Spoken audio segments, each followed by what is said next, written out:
O programa a seguir é um oferecimento de Gerais Proteção Veicular, Pimenta Severinos e Alka Cosméticos.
Olá pessoal, hoje eu vou falar justamente do Glauco Moraes, um pouco da minha vida, da minha obra, da minha carreira, do que eu faço fora do programa Maestria com Glauco Moraes, para vocês conhecerem exatamente um pouco da minha vida. Bom, sou artista plástico, tenho 20 anos de carreira, formei pela Universidade do Estado de Minas Gerais, a Escola Guinhar, em 99. E na minha obra tem uma coisa muito singular e inédita, que é um diário secreto. E o que se trata? Desde 12 anos de idade, eu escrevia diários. E o meu pai, na época, ele tinha mania de pegar os meus diários e ler. E eu ficava muito chateado com isso. Com isso, de 12 a 19 anos, eu fui criando, inventando palavras do cotidiano mesmo. Resumo da história: com 19 anos eu tinha 14 mil palavras decoradas e a partir de então eu só escrevo dentro desse dialeto que eu criei e até hoje eu escrevo apenas nele. Esse dialeto é o grande boom da minha carreira. A minha obra toda é completamente escrita. Todo quadro que eu faço tem algo escrito no meu dialeto. O livro com as 14 mil palavras está guardado dentro de um cofre, de um banco. E esse cofre, a chave dele está com uma pessoa e só vai ser aberto pós-morte. Então, resumindo, a tradução da minha obra inteira só vai ser revelada pós-morte. Esse é o grande enigma do meu trabalho, é justamente a tradução de toda a minha obra. Vocês estão vendo aí páginas do Diário Secreto. Todo dia eu escrevo uma página dele. Logicamente, no fim do ano vão ter 365 páginas do Diário Secreto. Essas 365 páginas viram um livro e é transformado numa obra de arte também. E essa obra tem 3 edições. E são vendidas. É uma obra de arte que tem dentro um livro com o diário secreto de um ano de um artista que sou eu. Com isso, pessoal, quando eu não estiver mais aqui, para decifrar a minha vida, para descobrir esse enigma que foi a minha vida, vão ter que reunir todos os livros e vai dar um trabalho grande saber com quem estão os diários de todos os anos de minha vida. Eu garanto para vocês que tem muita coisa boa, muita coisa profunda, muita coisa interessante, muitas surpresas e descobertas escritas nessas páginas do meu diário secreto. Agora, pessoal, estamos entrando na Maison da Arte. A Maison, ela tem 20 anos de história, é uma escola direcionada para artes plásticas, tem vários cursos interessantes de pintura sobre tela, desenho artístico, aquarela e cursos teóricos também, como História da Arte Contemporânea e vários workshops durante o ano também. Falando um pouco do curso de desenho artístico, o método utilizado é o desenhando com o hemisfério direito do cérebro. É um método que prova para o aluno que ele é capaz de desenhar qualquer coisa no primeiro dia de aula. E o aluno realmente se impressiona. Por quê? Porque ele desenvolve o lado criativo do cérebro, o hemisfério direito. Ou seja, o aluno passa por todas as áreas do desenho, todas as técnicas do desenho e todos os temas do desenho, finalizando com o retrato. Não porque o retrato seja mais difícil, é porque quando chega no tema retrato, o olhar tem que estar completamente refinado ou educado para realmente a pessoa desenhar só aquilo que ela está vendo. O curso demanda 48 horas aula, se traduzindo em 24 aulas de 2 horas, e é muito interessante, é o carro-chefe da Maison. A Maison tem um espaço físico muito grande, muito acolhedor, muito aconchegante. Eu costumo falar que é um grande berço onde a pessoa reaprende a engatinhar, a andar com outra visão do mundo, que é muito interessante isso.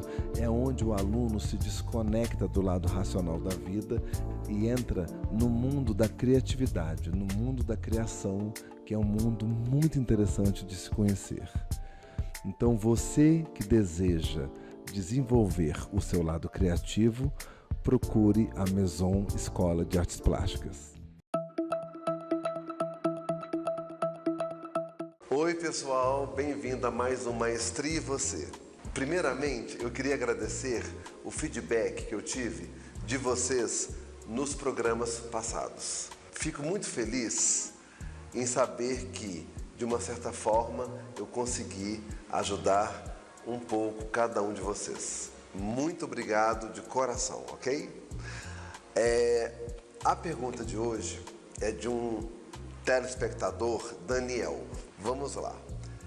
A depressão atinge todas as pessoas do mesmo modo? Olha, seria muito bom se isso fosse real, se atingisse todas as pessoas do mesmo modo, porque a cura seria tão fácil, seria tão tranquila, mas infelizmente isso não acontece.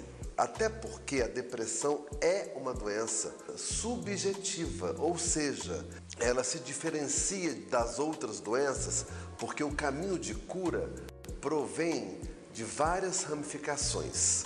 A primeira, com certeza, é procurar um profissional qualificado, um psiquiatra médico.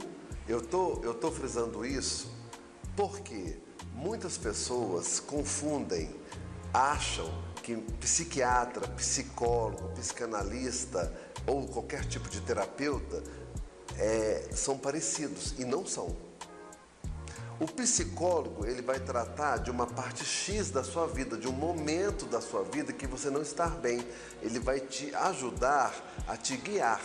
E o psiquiatra, gente, ele é um médico, ele é formado em medicina. Então, só ele tem qualificação para passar remédios. E quem tem a doença depressão tem que tomar remédio. Isso é fato.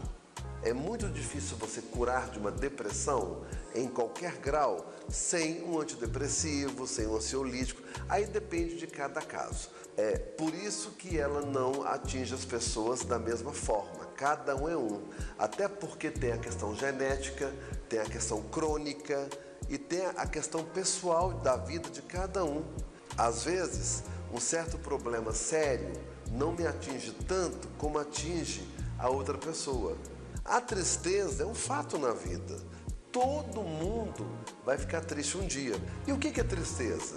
Quando a pessoa está triste, ela pensa na vida, ela fica mais introspectiva, ela reflete, ela tenta sintetizar o pensamento dela para entender a tristeza, mas logo após isso passa e ela continua a vida. Ela volta a viver normal. A depressão não. A pessoa se mantém nesse quadro clínico, ela não consegue sair.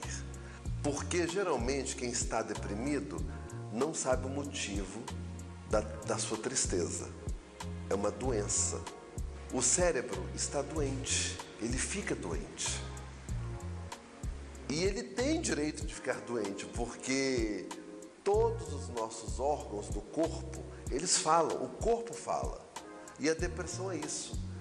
É o corpo falando alguma coisa que a gente não está entendendo ainda.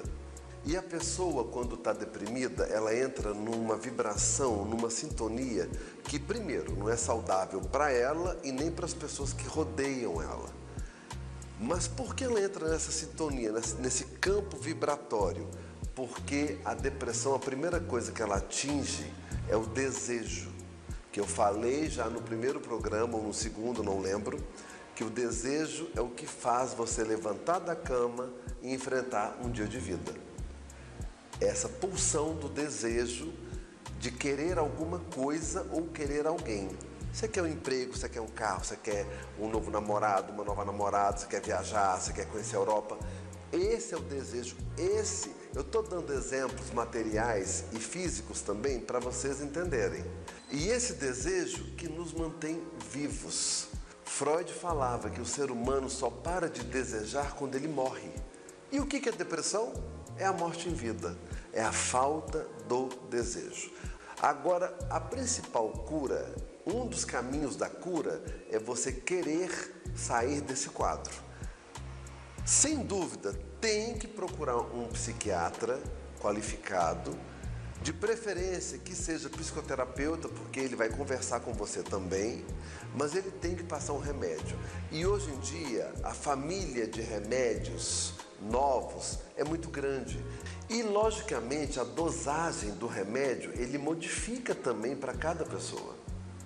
Então, gente, o que é depressão? Resumindo, a depressão é a morte em vida, a pessoa quer ficar isolada, ela não quer ter o trabalho de viver, mas ela geralmente não sabe o motivo disso.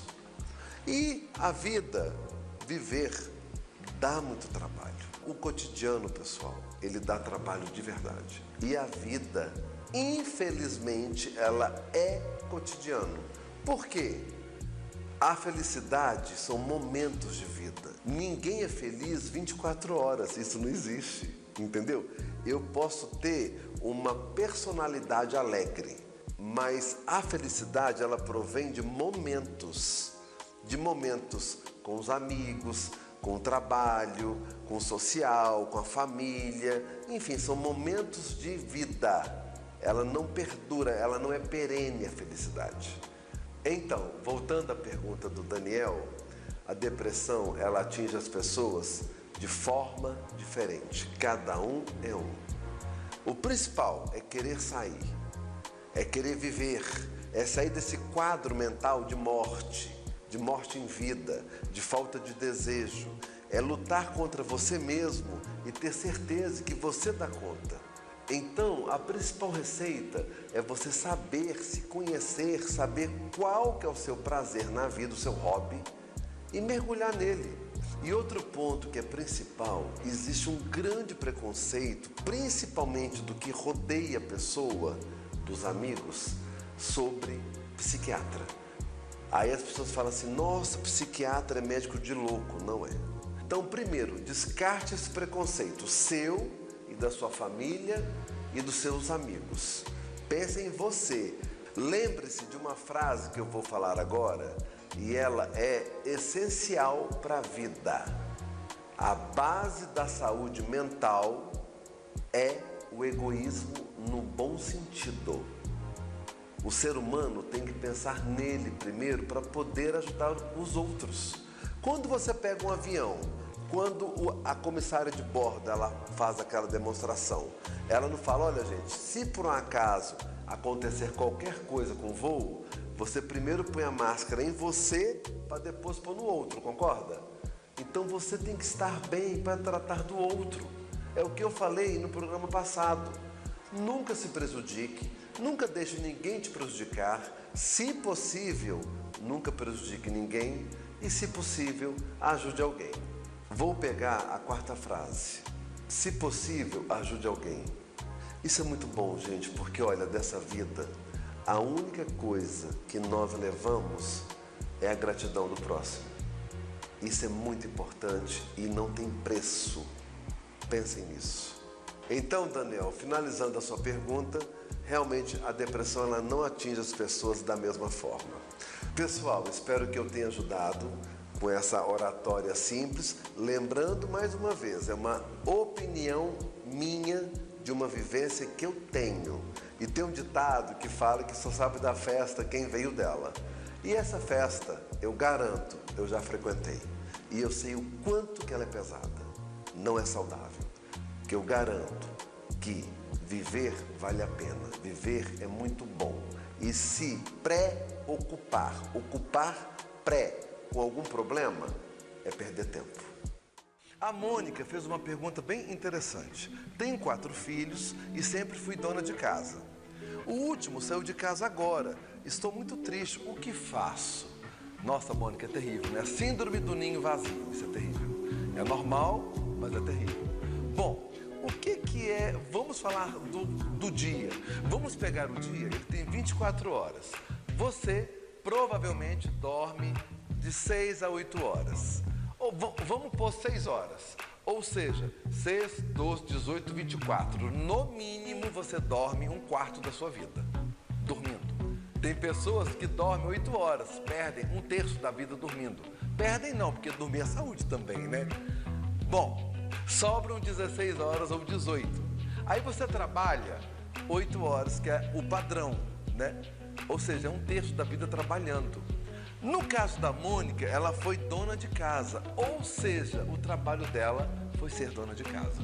Que é um trabalho extremamente cansativo, desgastante e o pior, poucas pessoas dão valor, porque ninguém observa, ninguém vê, ninguém faz. É igual você reformar uma casa, aí eu chego e falo, Glauco, eu reformei a sua casa. Eu falei, aonde?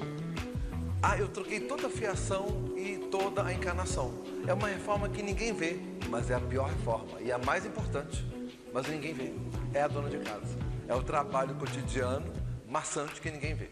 Então, Mônica, o mundo profissional, ele é muito importante na vida do indivíduo. Ou seja, a meta de todo ser humano tem que ser profissional.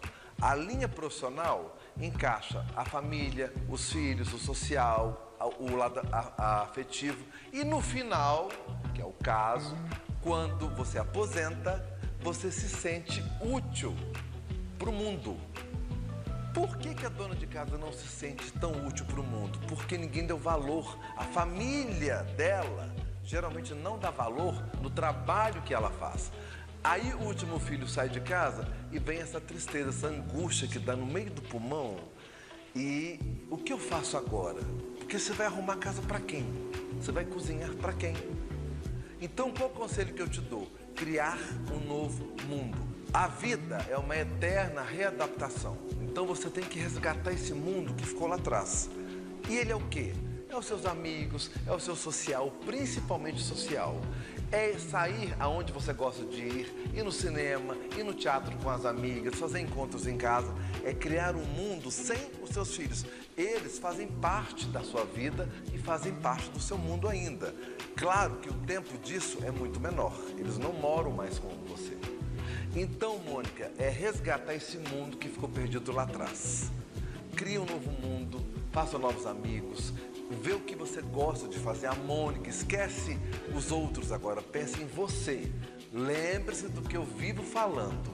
A base da saúde mental é o egoísmo no bom sentido. Pense em você. Não se prejudique mais e não deixe ninguém te prejudicar. E, se possível, não prejudique ninguém. E, se possível, ajude alguém. Faça isso que vai dar certo. Pessoal, agora vamos responder uma pergunta da Gabriela. Quero ser cantora e estou vendo que esse mundo das artes é muito difícil. O que você poderia dizer sobre isso? Bom, Gabriela, o mundo das artes é mega difícil mesmo, como todos os mundos, o mundo da saúde, o mundo das humanas. Hoje, todas as profissões estão completamente saturadas, como eu já falei em outros programas passados. Então, hoje não cabe um artista, um médico, um advogado, tem que ser ou artista, ou médico, ou advogado. Mas vamos focar no mundo das artes. O mundo das artes é um pouquinho mais difícil, não é que ele é mais difícil, ele é mais aberto, porque ele mexe com a criação, com a criatividade e é um mundo subjetivo, ele não é objetivo. Quando você é formado em matemática, 2 e 2 é igual a 4. Nas artes não, 2 e 2 pode ser igual a 4, 5 ou 6 ou 7, depende do conceito do artista. Isso no campo da música, do teatro, das artes plásticas, enfim, em qualquer tipo de arte. Então ele é mais difícil porque ele envolve a criação. E o artista, ele tem que criar primeiro a sua obra. O que é a obra? Para o artista plástico, é o que ele vai fazer. Ele vai pintar, vai esculpir, qual o tema, qual o conceito, é a criação da sua obra. Para o ator, ele vai ter que ver qual o caminho que ele vai seguir melhor, se é para comédia, para o drama, se é tudo, se ele pretende sobressair para ser protagonista de algo, ou vai viver sendo coadjuvante, que isso não tem problema nenhum. E para o cantor ou cantora, você vai escolher seu repertório, você vai escolher o que você faz melhor, o que você canta, o que você interpreta, você vai ser compositor ou não. No caso das artes, que é a sua pergunta, qualquer arte ele vai ter que criar primeiro o que ele faz melhor. Segundo, ele vai ter que manter essa qualidade, que é bem difícil. Porque não adianta você ter sucesso uma vez, tem que manter esse sucesso. Porque fama todo mundo vai ter um dia, ou teve por 15 minutos. Agora o sucesso não, ele tem que ser equilibrado, manter essa linha de sucesso é um pouco difícil. A terceira coisa é criar o seu social. O mundo social nas artes é mega importante. O social é o quê? É o público que vai te escutar, é o público que vai te olhar. O artista, ele cria a obra, ele cria a qualidade, ele tem que manter essa qualidade e, por final, ele tem que criar seu público, que é o social. Porque você, como cantora, você pode ser uma Marisa Monte ou uma Tati Quebra-Barraco. Ambas têm o seu público e ambas estão no que elas escolheram, estão num nível legal. Então, o seu público, você vai ter que saber qual é primeiro e focar nele. Então, resumindo, Gabriela, tudo é foco.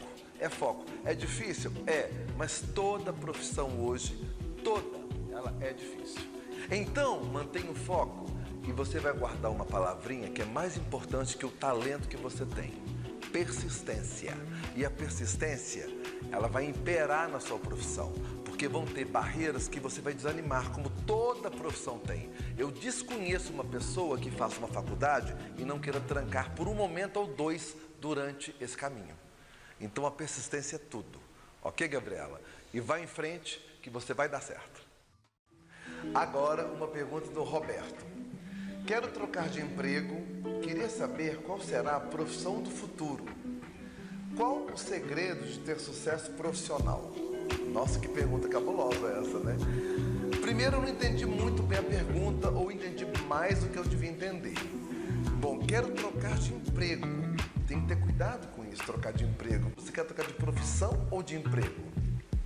Então, a primeira coisa, Roberto, é você definir se você quer trocar de emprego ou de profissão. Porque você embute as duas coisas na mesma pergunta. Bom, se for de profissão, porque você fala profissão do futuro, não existe uma profissão do futuro. A grande resposta é essa. A profissão do futuro é aquela que você gosta. Por quê? Toda profissão que você quiser escolher para a sua vida, vamos supor que você seja um adolescente que vai entrar no vestibular agora e está tentando vestibular e vai escolher uma profissão. Aí você quer a profissão A, o seu pai quer a B, a sua mãe quer a C, porque o lado financeiro é melhor da D. O que nós temos que pensar é o seguinte: hoje o mercado está completamente saturado. Tem muito médico, muito advogado, muito engenheiro, muito artista, muito apresentador. Tem tudo muito, tá tudo muito. Então, como muito impera no universo, no mundo profissional hoje, não cabe no mercado um médico, um advogado, um artista, um engenheiro, um porteiro. Tem que ser o médico, o advogado, o engenheiro, o artista. Ou seja, qualquer profissão que você escolher, o sangue vai rolar mesmo, no começo, porque você vai estar construindo alicerces, que é uma coisa normal. Então, já que o sangue vai rolar, que role numa coisa que você goste, porque senão eu vou te dar uma péssima notícia. A sua vida vai ser muito chata, porque o lado profissional, ele ocupa grande parte de nossas vidas, é de 6 a 8 horas por dia. Ou seja, se eu pensar racionalmente, o dia tem 24 horas. Ele vai ocupar praticamente 1/3 da minha vida. Se eu gastar 1/3 da minha vida fazendo algo meia boca, que eu gosto mais ou menos, é muito chato. A sua vida vai ser muito ruim. Então, Roberto, a primeira coisa, independente de trocar de emprego, é você procurar se conhecer melhor e fazer o que você gosta, que eu tenho certeza que o que você gosta é bem provável que você faça com grande maestria. É a primeira resposta. A segunda, qual o segredo de ter sucesso profissional? São vários segredos. Uma vez já fizeram essa pergunta para as artes plásticas, mas ela se estende para todas as áreas. Eu falei 4 coisas. A primeira é o seguinte: a primeira é um pouco de talento na profissão que você escolher. Tem algo que você faz que eu garanto que é melhor que todo mundo. O seu metro quadrado no mundo, ninguém vai pegar. Eu estou falando isso porque o que impera hoje no lado profissional é a competição.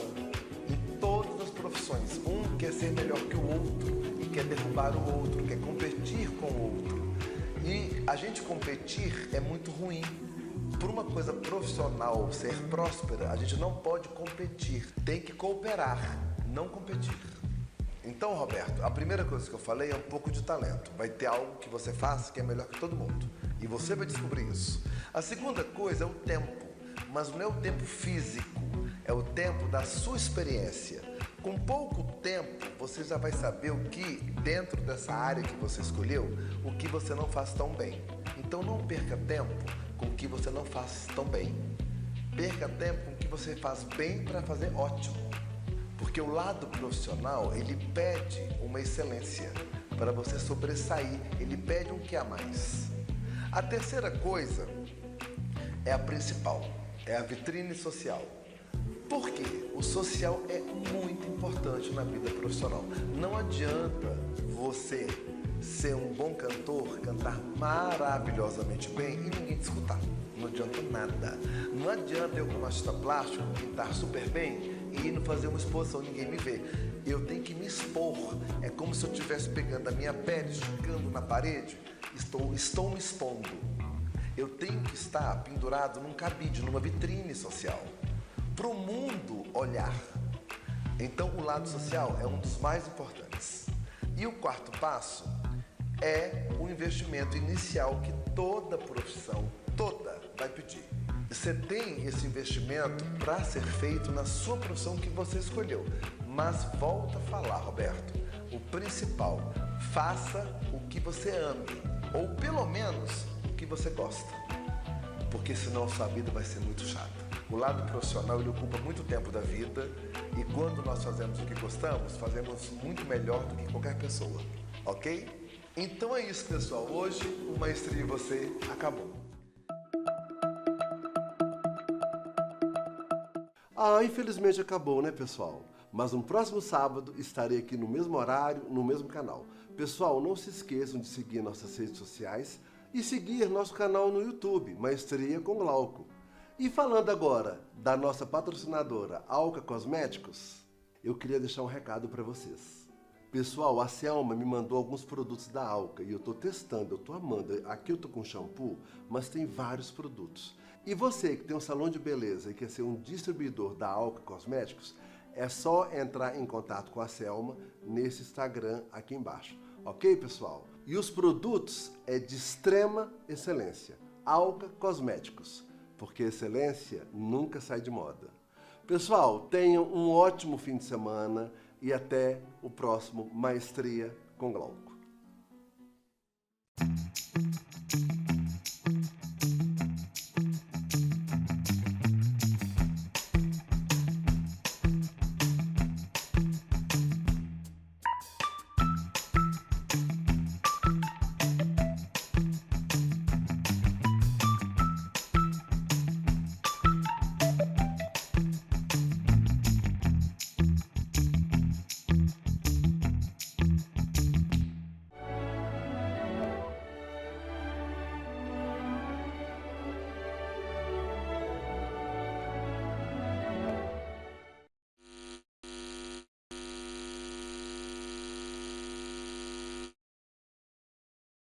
Este programa foi um oferecimento de Gerais Proteção Veicular, Pimenta Severinos e Alka Cosméticos.